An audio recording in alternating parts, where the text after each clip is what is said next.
তিরমিজির বর্ণনা 2909 10 নম্বর 2টা হাদিসের মধ্যে দেখেন আল্লাহ নবী বলেন, কোন ব্যক্তি যদি কোরআনের একটা অক্ষর পড়ে সাথে সাথে তার আমল নামায় 10টা নেকি লিপিবদ্ধ হয়ে যায়। নবীজি বলেন, লা আকুলু আলিফ লাম মিম হারফুন ওয়ালাকিন আলিফুন হারফুন ওয়া লামুন হারফুন ওয়া মিমুন হারফুন। আমি নবী বলি না আলিফ একটা অক্ষর, আলিফ লাম মিম পুরাটা মিলা একটা অক্ষর, এটা বলি না। বরং আলিফ একটা অক্ষর, লাম একটা অক্ষর, মিম একটা অক্ষর। আলিফ লাম মিম পড়ার সাথে সাথে বান্দার আমল নামায় 30টা সওয়াব আল্লাহ লিপিবদ্ধ করে দেয়। এখন বলেন তো, কোরআন থাকার জায়গা কোথায়? কলব। ঈমান থাকার জায়গা, হেদায়েত থাকার জায়গা। এবার আরেকটা মজার কথা শুনেন, তাকওয়া আল্লাহর ভয় থাকার জায়গাও কলব। সূরা হুজুরাতের 3 নম্বর আয়াতে আল্লাহ বলেন, উলাইকাল্লাযীনা ইমতাহানাল্লাহু কুলুবাহুম লিত্তাকওয়া। তারা হলো এই সমস্ত বান্দা যাদের অন্তরগুলো আল্লাহ তাকওয়ার জন্য পরীক্ষা করেছেন। তাকওয়ার জন্য পরীক্ষা আয়াত দ্বারা বোঝা যায় তাকওয়া যেই জায়গায় থাকে এই জায়গাটার নাম হলো কলব।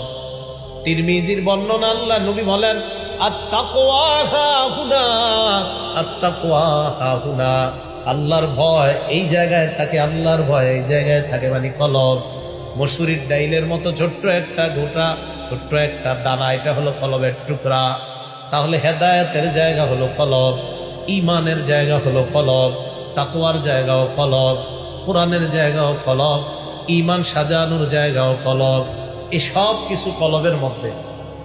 বিপরীত দিকে এবার শোনেন, হিংসার জায়গাও কলব। বলেন, হিংসার জায়গা, গুনাহের জায়গা কলব, অহংকারের জায়গা। হ্যাঁ, মন দিয়ে বুঝেন। সূরা বাকারার 283 নম্বর আয়াতে আল্লাহ বলেন, লা তাকতুমুশ শাহাদা, তোমরা সাক্ষী গোপন করবা না।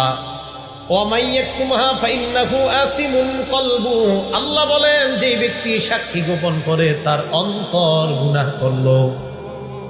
আয়াত দ্বারা বোঝা যায় অন্তর গুনাহগার হয়। আপনি যখন গুনাহ করেন, অন্তর গুনাহ করে। গুনাহ করেন আমি আপনি, আমরা গুনাহ করলাম, আল্লাহ কয় তোমার অন্তর গুনাহ করছে। বলেন, গুনাহ কে করে?